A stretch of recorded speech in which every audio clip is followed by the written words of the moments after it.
মুখে, আমি তুই না মন্ত্র নিয়েছিস বলে গো মন্ত্র, সেই খেয়ে নিয়েছি জানো।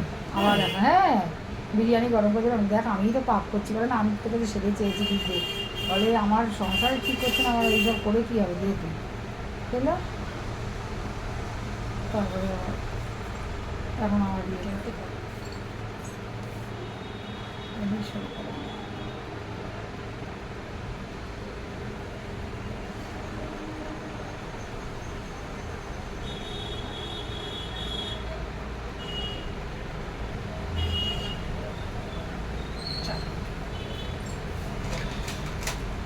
সবাই প্রিয়তে সেজেছে বুঝেছে, আমি কিচ্ছু করি নাই, না বেরোলো ঘরের সামনে কাছে ছিল, এটাই শান্তি। একদিন থাকলে 4 দিন থেকে যাবে, একদিন চলে গেছে জানো, সেই চলে গেছে মধ্যমগ্রামে দিয়েছে, ভীষণ আমার মন ভালো লাগছে না, যেতে ইচ্ছে করছে না, যে তোমার যেতে গেলে বলছে বলছে ভালো লাগছে না, চলে আসি। হ্যাঁ আমার যে আসো, দেখো বৃষ্টি হলে সুবিধা কী হবে, আমার বাবারে ফোন করলাম বৃষ্টি হচ্ছে, ওর বাবা নিজেই ফোন করলো এই চলে আয়, আসার সময় ইসের দোকান দিয়ে অসীম মদের থেকে মিষ্টি ইয়ে নিয়ে আয়, কচুরি বসা দিল, কচুরি আনলো আর বাবা দিয়ে দিল 150 টাকা।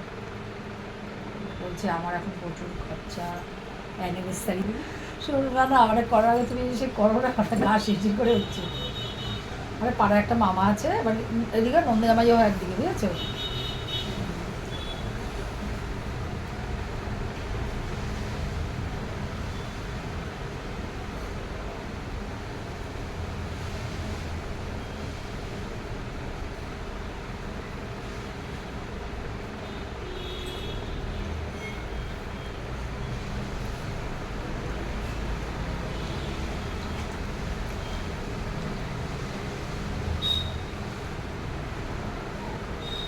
বরকে বললাম পূজা আছে, আমি তো বাড়িতে আসবে না, বলছি না পাওনা দেখছি।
খুব আরাম পেলাম, ভীষণ আরাম পেলাম, ভীষণ আরাম। মনে হচ্ছে যে এখন আমি ঘুমিয়ে পড়ি, এত আরাম পেলাম, এত সুন্দর মাসাজ, ভীষণ আরাম।